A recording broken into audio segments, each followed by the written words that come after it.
Hello everyone and welcome to our video expedition on communication and negotiation in international business. We are Group 3 and we are excited to take you on a journey through the intricate world of cross-cultural dynamics in India. Our group consists of 5 members, which are Ellysa Primus, Hadif Amzar, Emil Ashriel, Aqlili Riana and Azian. In this video, we will explore how cultural nuances influence business interactions in India, focusing on key aspects of communication and negotiation. Join us as we delve into practical examples, expert insights and effective strategies for navigating the vibrant and diverse Indian business landscape. Let's get started.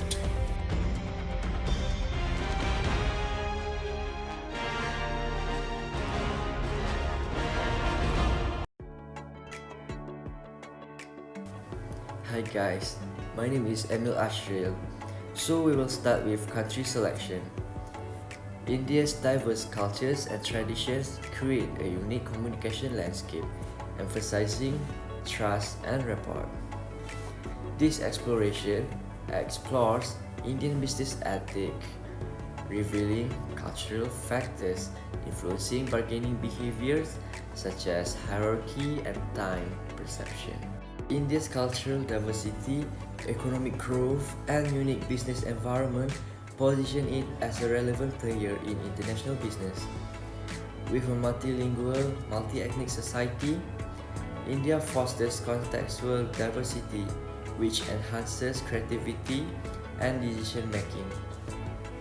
Its diverse population allows India to engage with various international actors, contributing to economic, social, and political opportunities on the global stage. As one of the fastest growing countries, India's contributions in IT services, pharmaceuticals, and manufacturing further solidify its significance in the global economy. Hi everyone, my name is Ellysa Primus. I'm gonna talk about key negotiation tips in India. In India, personal relationship and trust are crucial for successful negotiation. It is essential to invest time in socializing and getting to know your counterparts before discussing business matters.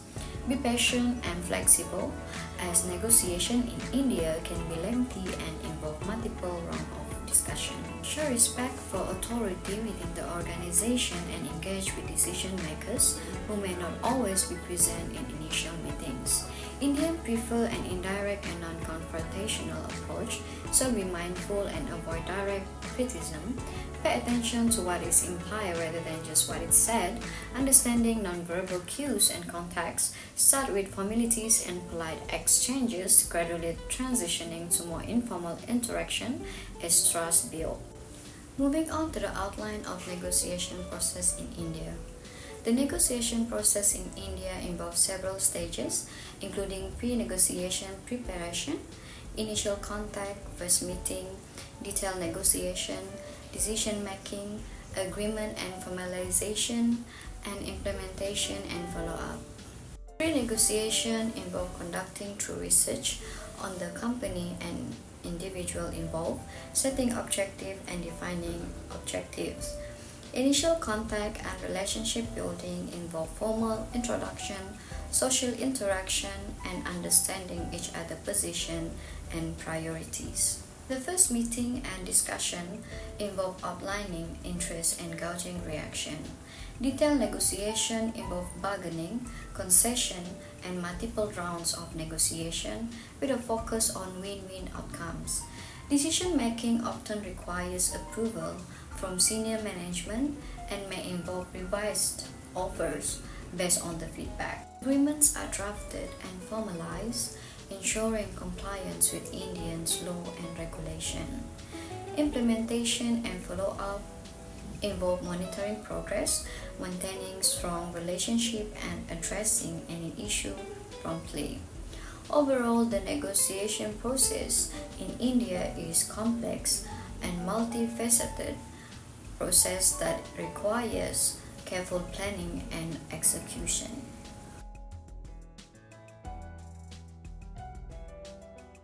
Hi guys, my name is Emil Ashriel. Let's explore with me the typical bargaining behavior in India. Indian business culture tends to focus on the long term, and as such, your counterparts are likely to be looking at whether you are someone that can be trusted in the long term. The same emphasis will also be placed on the contract, deal or sale that you are negotiating. Since a long-term focus tends to be an important part of the culture, we suggest that you identify and highlight potential long-term benefits when preparing your negotiation approach. Relationships are an essential part of Indian culture. When negotiate a contract, your Indian counterparts will also be assessing whether you are someone they can trust and respect. If they do not receive the necessary reassurance in this respect, then negotiations are likely to either stall or be less fruitful. Next is distributive bargaining approach. Although your Indian counterparts may look to win-win outcomes, the Indian negotiation approach tends to involve an element of adversarial distributive bargaining. Although Indians are extremely unlikely to be aggressive in their approach, bargaining or haggling is expected at markets where the price of item is not fixed. If you are a foreigner who isn't experienced in doing this, you may feel uncomfortable at the prospect. Be assured though that vendors actually enjoy it and looking forward for it. The interaction breaks the monotony of their day. Indian culture tends to be incredibly hierarchy, so unless the decision maker is part of the opposing negotiation team, then don't expect decisions to be made quickly. Decisions tend to be delayed as conversation move through the necessary hierarchy structures. To the next part is cultural factors shaping bargaining dynamics in India. Negotiating in India is nuanced and influenced by several cultural factors such as communication styles. Indians often favor indirect communication. Haggling is seen as a way to build rapport and gauge the other party's sincerity. Emotional appeals and humor might be used strategically during negotiations. Don't misinterpret strong emotion as disrespect, they may be part of negotiation. Communication is often geared towards building trust and rapport rather than directly stating demands. Open-ended questions and active listening demonstrate genuine interest in the other party. For the decision-making process, decision-making authority often lies with senior figures. Identifying the key decision maker and focusing your efforts on them is crucial. Maintaining faith is important. Avoid making the other party feel pressured or publicly embarrassed. Focus on finding win-win solutions that preserve everyone's dignity. For the work culture, building personal connection goes a long way in Indian business culture. Investing time in getting to know the other party on a personal level can foster trust and create a more positive negotiation environment. Respect for elders and superiors is deeply ingrained in Indian culture. Addressing senior members with appropriate titles and showing deference is essential. The last one is time perception. Time perception in India can be more fluid. Patience and perseverance are valued qualities in a negotiator. While respecting the other party's time is important, rushing through negotiations can be seen as disrespectful. Be prepared for negotiations to take longer than expected. By understanding these cultural factors, you can approach negotiations in India with greater confidence and achieve mutually beneficial outcomes. Remember, building trust, respectful, and focusing on long-term relationships are key elements to successful bargaining in this dynamic market.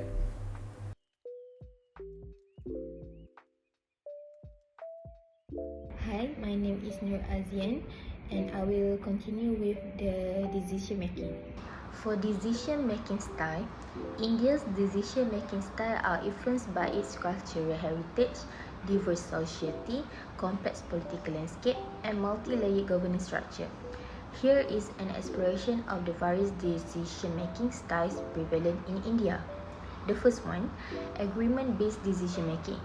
There is two things, which is Panchayati Raj system At the village level, decisions are often made through agreement in village councils, reflecting India's traditional participatory governance, and the other one is coalition politics.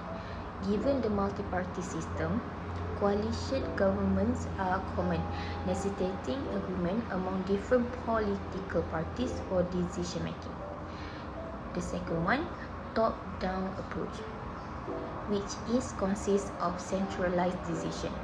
The central government, particularly in areas like defense, foreign policies, and national economic policies, often follows a top-down approach where a decision made by top leaders and senior administration. The other one is executive orders. The Prime Minister and the Council of Ministers play a crucial role in the making and implementing decisions, often with significant authority. Third one, participatory decision making, which is public consultation. For major policies and legislation, the government sometimes engages in public consultation, seeking input from various stakeholders, including civil society, industry experts, and the general public. And the other one is involvement of NGOs and civil society. No governmental organization and civil society groups actively participate in decision-making process, particularly in areas like environmental policy, social justice, and human rights. This last one, hierarchical decision-making. Administration process. India's administrative machinery is hierarchical, with decision often flowing from senior officials down to the lower level. This style is prevalent in the implementation of policies and programs. For the next slide, centralized decision making. The first one, government decision. Major policy decisions, especially in defense, foreign affairs, and macroeconomics, are centrally controlled. The second one, corporate sector. In a large corporation, the key decisions often come from the top executive and central headquarters. The third one, political parties. Decisions within major political parties like candidate selection and strategic move are usually made by central leadership. For the next slide, decentralized approach. The first one, state government, which is states have significant autonomy in local governance, education, health, and infrastructure development. The second one, local governance. Panchayats and districts manage local issues, ensuring community involvement and tailored solution. The last one, corporate subsidiaries. Regional office of companies often have the authority to make decisions relevant to the local markets and operation. As we can see, Indian decision-making practice blends centralized authority for the uniformity and strategic coherence with decentralized autonomy for regional relevance and effectiveness. Hello everyone, my name is Hadif Amzar with Halim. In this video, I'm going to talk about communication and negotiation in India. Communication and negotiation play pivotal roles in the success of international business endeavors. Effective communication is essential for fostering understanding across diverse cultural contexts, bridging language barriers, and building strong relationships with partners, clients, and stakeholders. In the realm of negotiation, the ability to navigate cultural nuances and employ strategic negotiation skills is crucial for achieving mutually beneficial agreements. Communication and negotiation in India. In the dynamic landscape of international business, India stands out with its rich cultural tapestry and unique communication style. Indian communication is often characterized by a blend of indirect and direct approaches, deeply rooted in the country's cultural and social norms. Understanding these nuances is essential for anyone looking to engage successfully in the Indian business environment. There are two types of communication in India. The first one is verbal communication.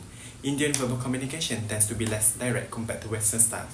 Politeness and respect for hierarchy play a significant role in conversations. Indians often use a roundabout way of speaking to avoid confrontation and to show respect. For instance, Instead of outright rejecting a proposal, they might say, I will try it or it may be difficult. This indirectness can sometimes lead to misunderstandings if not interpreted correctly. Furthermore, the use of honorifics and titles is common, reflecting importance placed on respect and social status. The second type of communication is nonverbal communication.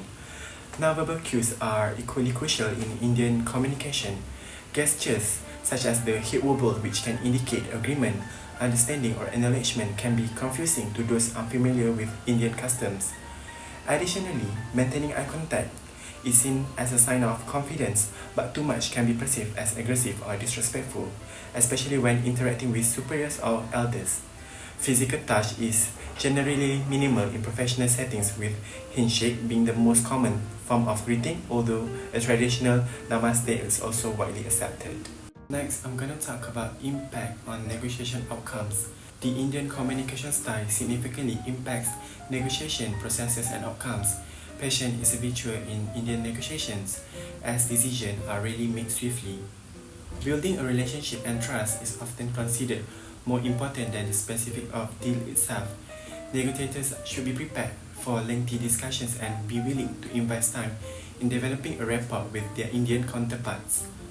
Furthermore, understanding the hierarchical nature of Indian society and can aid in identifying the key decision makers and ensuring that negotiations are directed appropriately. So, in conclusion, effective communication and negotiation in India require a keen awareness of both verbal and non-verbal cues and a deep respect for cultural values. By appreciating these subtle ties, international business professionals can bridge cultural divides, foster stronger relationships, and achieve successful outcomes in their engagement with Indian partners. Hi, my name is Aqlili Riana Binti Mazri, and I'll be presenting the conflict management, which is strategies for managing conflict and cultural value that influence conflict. Managing conflict within the cultural context of India requires a nuanced understanding of its diverse cultural landscape and the factors contributing to conflicts. So here are some strategies. So the first one is cultural sensitivity training. Provide cultural sensitivity training to individuals involved in conflict, both locals and expatriates. This training should focus on understanding Indian cultural values, norms, traditions, and also communication styles. So the next one is respect for diversity. Emphasize the importance of respecting diversity within Indian culture. India is incredibly diverse with various languages, religions, and traditions. Encourage individuals to appreciate and celebrate this diversity rather than allowing it to become a source of conflict. So the third one is effective communication. Encourage open and respectful communication among conflicting parties. In Indian culture, indirect communication is common and people may use gestures, facial expression, and non-verbal cues to convey message. Ensure that all parties understand the subtitles of communication to avoid a misunderstanding. So the next one is conflict resolution mechanism. Establish formal conflict resolution mechanism within organization or communities. This mechanism should be transparent, fair, and accessible to all individuals involved in conflict. Encourage the use of this mechanism to address conflict promptly and effectively. Next, cultural competence. Develop cultural competence among leaders and decision makers. Encourage them to educate themselves about different cultural perspectives and adapt their approaches accordingly. By demonstrating cultural competence, leaders can build trust and credibility within diverse teams and communities. So the last one is conflict transformation. Focus on transforming conflicts into opportunities for growth and learning. In Indian philosophy, conflicts are seen as natural and inevitable aspect of human interaction. Encourage individuals to approach conflict with a mindset of curiosity, empathy, and a willingness to find constructive solution. So for the next slide is cultural value that influence India. Cultural values in India have a profound influence on approaches to conflict resolution, reflecting a rich tapestry of traditions, religious beliefs, social norms, and historical context. Understanding how these cultural values impact conflict resolution is essential for navigating both personal and professional interactions in Indian society. The first point is collectivism versus individualism. India tends to be more collectivist than individualistic, which emphasizes the well-being of the group over the individual. In conflict resolution, this manifests in a preference for a solution that maintains group harmony and social cohesion. People may avoid direct confrontation and opt for more indirect methods of addressing issues to not disturb the existing social order or familiar relationship. Next point is role of family and community. Family and community play a central role in an individual's life. Conflicts are often not seen as individuals' issues but as matters involving the whole family or community. This can lead to family or community elders being involved in the mediation process, and decisions are often made with the consent or advice of this group. The third point is religious and spiritual influence. India is a land of diverse religions, and spiritual belief deeply permeate the cultural fabric. Many people turn to religious or spiritual leaders for guidance in times of conflict. Conducting special tours or mediation sessions that incorporate spiritual elements are common. The concept of dharma in Hindu philosophy, for example, influences people to act accordingly to what is considered morally right rather than what benefits them personally. The next point is adaptability and flexibility. Flexibility is a valued trait in Indian culture, often seen in the common use of negotiation and compromise in daily transactions and interactions. In conflicts, this can lead to adaptive solutions that might involve bending rules or norms to achieve a mutually acceptable solution. The last point for my part is communication style. Indian communication styles tend to be indirect and high context, meaning much is communicated through non-verbal cues and implied meanings rather than direct verbal statement. This impacts conflict resolution as overt confrontation might be avoided in favor of more subtle hints or intermediaries conveying messages. In conclusion, exploring Indian negotiation and communication practice reveal a rich tapestry of cultural norms, social dynamics, and historical influence that shape interaction in both personal and professional contexts. From the emphasis of relationship building to the nuanced use of the indirect communication, understanding this practice is essential for effective engagement in the Indian context. It also reflecting on this insight underscore the importance of cultural sensitivity, adaptability, and patience. When navigating negotiation and communication with Indian counterpart. Recognizing and respecting cultural differences, embracing diversity, and fostering mutual understanding that can pave the way for successful collaboration and the meaning relationship. Moreover, the exploration of Indian negotiation and communication practice offer valuable lessons applicable beyond borders, emphasizing the universal significance of empathy, interpersonal skill, and cross-cultural competence in fostering effective communication and collaborative in an increasingly interconnected world.